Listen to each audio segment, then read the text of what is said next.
Hello everyone, this is अभिषेक। ये हमारा second part है। फर्स्ट पार्ट में हम लोगों ने फेस का शेडिंग किया था अकॉर्डिंग टू लाइट, जो कि आप देख रहे हो, की लाइट, फिल लाइट और शेडो।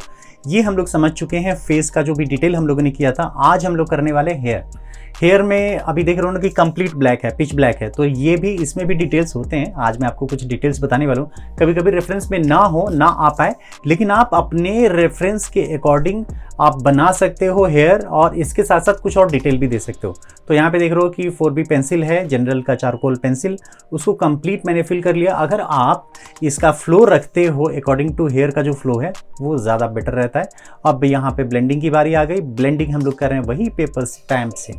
पेपर स्टैम्प में भी कई सारे वर्जन्स होते हैं, कई सारे ग्रेड्स होते हैं, तो मैंने सबसे मोटा वाला लिया है, इसलिए लिया कि ज़्यादा बड़ा सरफेस लेता है। तो कंप्लीट आप देख रहे हो ना, ये हो गया। अभी क्या नो, कट टू कट है। अब इसमें थोड़ा फॉल ऑफ डालना है। फॉल ऑफ डालने के लिए हमें ज़रूरत पड़ेगा ब्रश का। तो ब्रश से हम लोग एक स्प्रेड तो करेंगे ही, इसके साथ साथ ना स्किन पे भी थोड़ा टच करेंगे। क्योंकि क्या होता है ना कि लोग, बहुत ज़्यादा बिगनर्स को देखा है मैंने कि वो कट टू कट बना लेते हैं। वो हमें क्या करना है कि थोड़ा स्किन की तरफ भी जाना है। अगर आप स्किन की तरफ जाओगे ना तो अच्छा फॉल ऑफ आता है। अब थोड़ा ये हेयर जो है ना, वो जैसे मैंने आपको ना, कट टू कट नहीं होनी चाहिए। तो हेयर के एक एक जो शेड होते हैं ना, वो भी आपको ड्रॉ करना पड़ता है। तो वहाँ पे एक एक इंडिविजुअल अगर हम ड्रॉ करेंगे तो और ज़्यादा डिटेल आएगा। और बाहर के साइड में भी एकदम कैसे होता है कि एकदम चिपका हुआ हेयर जो होता है वो नहीं होता है। तो थोड़ा नेचुरल लुक लाने के लिए हमें स्प्रेड करना पड़ता है, बाहर के हेयर जो है वो भी ड्रॉ करना पड़ता है। और ये करने के लिए ना, आपका जो पेंसिल है वो वेल शार्पन होना चाहिए। एक एक जो स्ट्रोक्स बनाओगे ना, वो दिखनी चाहिए। ये कुछ इस तरीके से हम लोगों ने कंप्लीट कर लिया। अब बारी आ जाती है नीचे का पोर्शन, नेक का पोर्शन जो है ना वो, क्योंकि यहाँ पे शेडो का इंपॉर्टेंस ज़्यादा है। क्योंकि यहाँ पे आप देख रहे हो ना, शर्ट दिखेगा आपको कुछ देर में। यहाँ पे नेक पे हम लोग को शेडो बनाना है। तो ये कुछ शेडो हम लोगों ने ऐसे बना लिया। और बनाने के बाद ना, आप देख रहे हो कि जहाँ जहाँ पे एरिया में हमें लाइट रखना है ना, तो हम लोगों ने क्या किया, वहाँ पे ड्रॉ ही नहीं किया। अब जैसे हम लोगों ने इसको, शर्ट का जो शेडो है नेक पे, वो जैसे हम लोग ब्लेंड कर रहे हैं, अब उसमें पार्टिकल्स तो लगे हैं। अब उस पार्टिकल्स को हम लोग स्प्रेड कर देंगे वाइट वाली जगह पे। तो इससे क्या होगा कि हमें एक फिल लाइट जो होता है ना, वो भी मिल जाएगा। तो ये कुछ इजी टेक्निक्स हैं, कुछ इस तरीके से हम लोगों ने कर लिया। अब देखो, ये जब ब्लेंड कर लेते हो ना, उसके बाद ब्रश चलाना ज़रूरी है। क्योंकि ब्रश में भी वो पार्टिकल्स होते हैं ना, जो चारकोल के पाउडर होता है ना, वो लगता है। उसके बाद जो वाइट जो आपका शर्ट है ना, उसमें तो मुझे नहीं लगता कि ज़्यादा कुछ ड्रॉ करने की ज़रूरत है। आप लोग आसपास में से पिक करके उसको आप डाल सकते हो। अब बारी आ जाती है outside of the face, background की। तो बैकग्राउंड ड्रॉ करना है हमें यहाँ पे। तो बैकग्राउंड ड्रॉ करने के लिए क्या करना पड़ेगा, आप वही 4B पेंसिल ले सकते हो, या फिर आप चारकोल पाउडर भी ले सकते हो। चारकोल पाउडर से भी अगर आप करोगे ना, तो बैकग्राउंड बहुत अच्छे से ड्रॉ होता है। और यहाँ पे देख रहे हो, हम लोग अभी स्टार्ट कर चुके हैं क्लॉथ। तो क्लॉथ में इसका शेड कैसे किया हम लोगों ने, बिल्कुल ही जहाँ पे लाइट है वहाँ पे लाइट हम लोगों ने रखा, जहाँ पे डार्क है वहाँ पे डार्क रखा है। क्योंकि ये ब्लेंड बहुत अच्छे से होता है जो चारकोल पेंसिल है ना। तो यहाँ पे कुछ इस तरीके से हम लोग ब्लेंड करने वाले। और ब्लेंड करने के लिए वही हम लोग यूज़ करेंगे पेपर स्टैम्प। पेपर स्टैम्प में ऑलरेडी पहले से पार्टिकल्स लगे हुए हैं, पाउडर लगा हुआ है। तो यहाँ पे जहाँ पे आपको वाइट चीज़ें, जैसे कि आप बीच में शर्ट देखोगे ना, हम लोग तो ऐसे ही ड्रॉ कर लेंगे उसको, ज़्यादा कुछ करने की ज़रूरत नहीं है।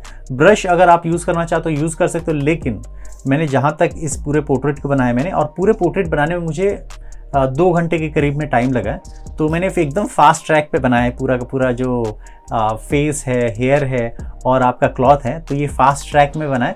तो ये मैंने सोचा कि कुछ अचीव करूँ जितना जल्दी हो सके उतना। तो ये कुछ इस तरीके से अचीव किया। तो इसके लिए मैंने सबसे ज़्यादा हेल्प जो लिया है वो लिया है ब्लेंडिंग स्टैम्प का, जो किसको हम लोग पेपर स्टैम्प भी कहते हैं।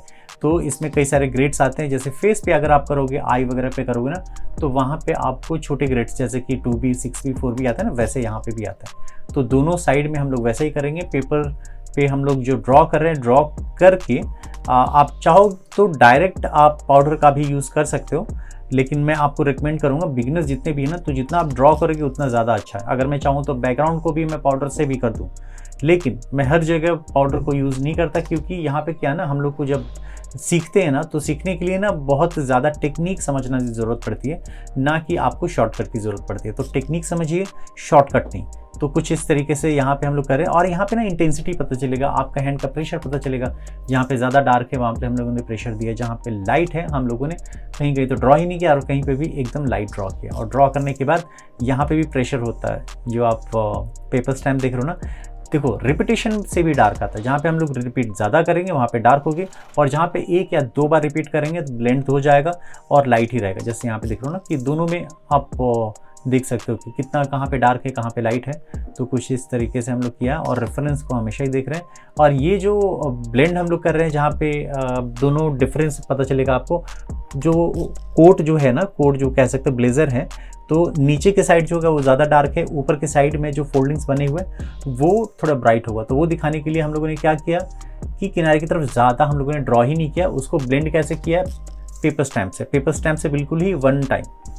अब बारी आ जाती है वाइट शर्ट की। तो देख रहे हो हम लोगों ने ज़्यादा कुछ ड्रॉ भी नहीं किया उस पर, और सिर्फ पेपर स्टैम्प में जो भी उसके लगे हुए पार्टिकल्स वगैरह वो ही ड्रॉ किया है, और हल्के सा हम लोगों ने एक शाइन दिया है। और शाइन देने के लिए हम लोग क्या यूज़ कर रहे हैं, कोई भी आप मैकेनिकल जो रबर है, रबर यूज़ कर सकते हो, इरेज़र है, या फिर आप नीडबल इरेज़र है, वो भी आप हल्के से यूज़ कर सकते हो। जो भी आपके पास अवेलेबल है उसके हिसाब से आप लोग यूज़ कर सकते हो। तो यहाँ पे ऑलमोस्ट हम लोग रेडी हैं। और ब्रश का यूज़ करना ज़रूरी इसलिए होता है ना कि वो स्प्रेड अच्छा कर देता है, एकदम ब्लेंड कर देता है, सटल कर देता है। वो जो डार्क जो एरिया है वो डार्क को थोड़ा सा कम करता है, और जो ब्राइट है उसको भी थोड़ा सा कम करता है। तो इसमें ना एकदम वाइट और एकदम ब्लैक नहीं दिखता है, और रियल लाइफ में इतना कुछ होता भी नहीं कि एकदम ब्राइट दिख जाए, ऑल्दो वो धूप में या सनलाइट में ज़्यादा दिखते हैं। अब बारी आ जाती है बैकग्राउंड की। बैकग्राउंड को जैसे मैंने आपको बताया था कि आप या तो पाउडर का भी यूज़ कर सकते हो, चारकोल पाउडर का। तो यहाँ पे हम लोग चारकोल पाउडर का यूज़ नहीं कर रहे हैं, इसलिए मैं चाहूँ तो वो कर सकता था, शॉर्टकट में वो कंप्लीट भी हो जाता था, बहुत ही ब्लेंड अच्छे से होता था। लेकिन मुझे ना आपको कुछ ना कुछ बेसिक टेक्निक भी सिखाना है। यहाँ पे कुछ इस तरीके से जिगजैग करके आप फिल कर सकते हो। फिल करने के बाद हम लोग ब्लेंड करेंगे। तो यहाँ पे आपको ना ड्रॉ करना है, और ज़्यादा से ज़्यादा ड्रॉ करोगे, इसलिए इनिशियल डेज़ में ना आपको बहुत ज़्यादा वर्क करना पड़ता है। और जैसे जैसे आप उसमें इन्वॉल्व होगे तो आपकी अपनी खुद की टेक्निक होगी, आप खुद से आप शॉर्टकट्स बनाओगे, किस तरीके से आप जितनी जल्दी हो सके बिना मतलब कम से कम एफर्ट में आप ज़्यादा से ज़्यादा आउटपुट लेके आ सकते हो। तो ये कुछ ऐसे टेक्निक है इनिशियली डेज़ में आपको करना है, आप करोगे तो ज़्यादा अच्छा है। और ये वर्जन जो है हमारा एक फास्ट वर्जन है, जैसे मैंने पहला जो एपिसोड भी बनाया था वो भी फास्ट वर्जन है। इसका स्लो वर्जन मैं अपलोड कर चुका हूँ, पोस्ट हो चुका है। जितने भी लोग, अगर आप इसको स्लो वर्जन, जैसे कि अब मैंने बताया ना कि अराउंड 2 आवर्स तो लगे हैं मुझे कंप्लीट ड्रॉ करने में, तो स्लो वर्जन रियल टाइम आप उसको देख सकते हो।